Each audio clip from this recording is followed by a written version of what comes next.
10 speaking activities for adults or advanced English learners. Helping advanced students practice their speaking ability can be tough. Going over material and expecting them to discuss it can be boring.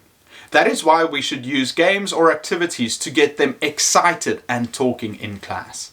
Hi, I'm Eric from Edicute, and today I'm going to share 10 speaking activities for adult or advanced English learners.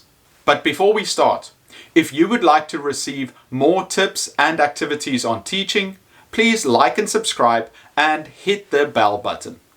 As English teachers, we need to find a way for our advanced students to practice their speaking and draw on their vocabulary to practice talking in a meaningful way. Because for most students, the most important skill is to speak well.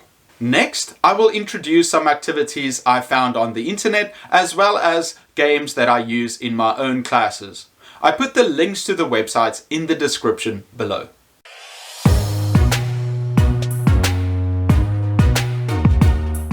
Number 1. Small talk activity. Put the students into pairs and each pair with another group so that they are 4 together. The first pair thinks of the topic and the other pair has to discuss it with each other for 1 minute. You can change the amount of time depending on the level of the students. This is a great activity because you don't need to prepare anything and the learners pick the topics. Once they're done, make sure to get feedback from your students. Ask them if they heard anything funny or interesting. It's worth doing this so students can see that their experience of an activity has value. Number 2. Hobby expert. I've talked about this before.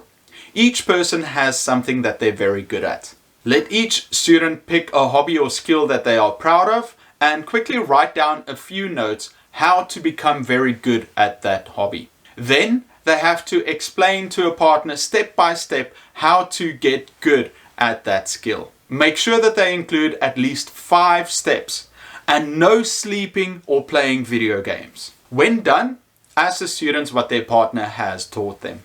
Number 3.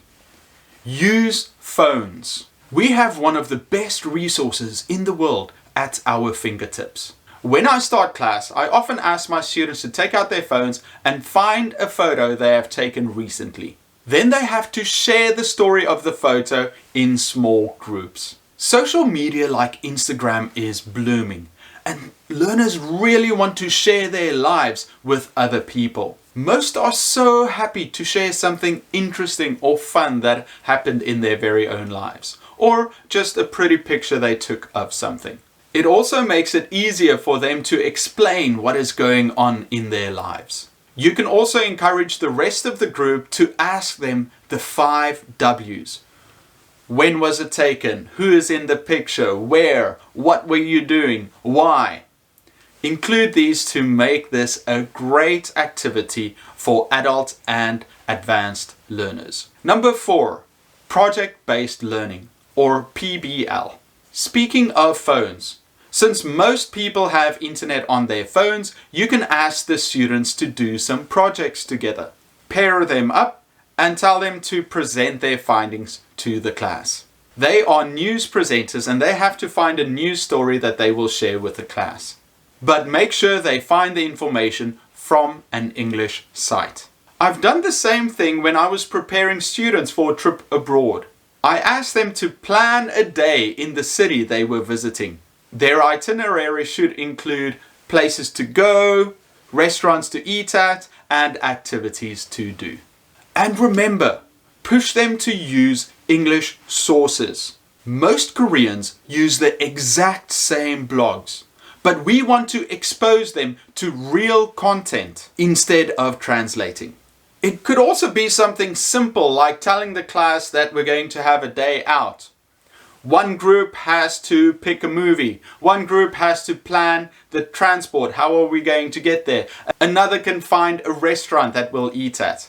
The possibilities are endless. Number 5. Find something in common.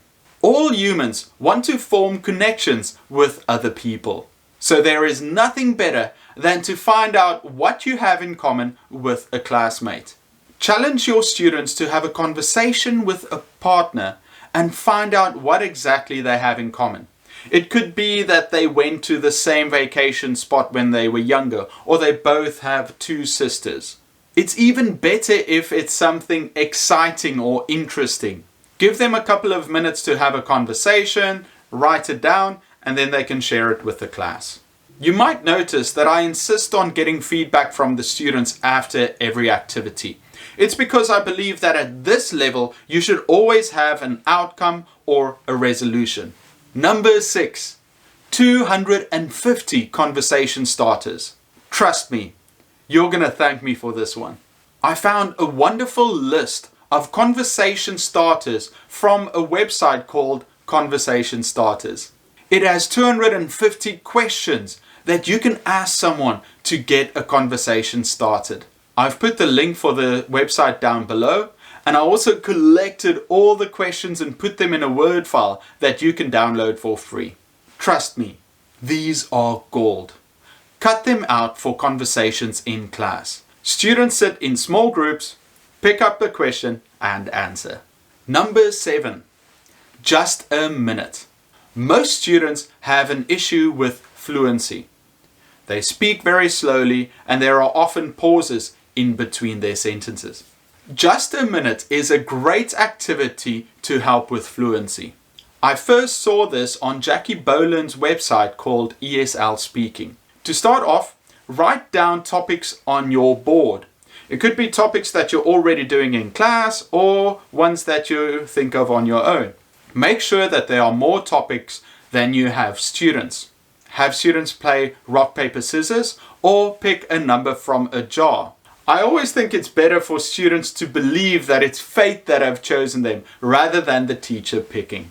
The first student comes to the front, they pick a topic and they have to talk about it non-stop for 1 minute. Make sure to emphasize that speed is the most important. You don't care if they make mistakes, but you want them to talk very quickly. Once they're done, you can erase the topic and then the next person comes. Once again, you don't care what they say, but they have to talk real quick for 1 minute. Otherwise, you'll get really angry with them. This is great as it shows students that it's not important how many errors they make, but how fluent they can be. Number 8, Pecha Kucha. Pecha Kucha originated in Tokyo in 2003 and it means chit-chat. Students make a presentation on PowerPoint with 10 pictures and they put the slide counter to 10 seconds or 20 depending on the level of your students. When they do their presentation, they have to quickly explain each slide before it disappears. This is a very adaptable activity and you can use it for any topic and is another great activity to improve their fluency. Number 9, job interview. We have all done these in class. It's a useful activity because it prepares them for their professional lives. Do it in small groups of 4 where the interviewee will be asked questions by 3 other interviewers. I thought about giving you a list of questions that you can use, but I got lazy. You're just going to have to do it on your own. I'll make another video in the future on how to prepare students for job interviews. And the last one, number 10, I have never. What started as a drinking game now became the final activity for our adult and advanced English learners. I have never.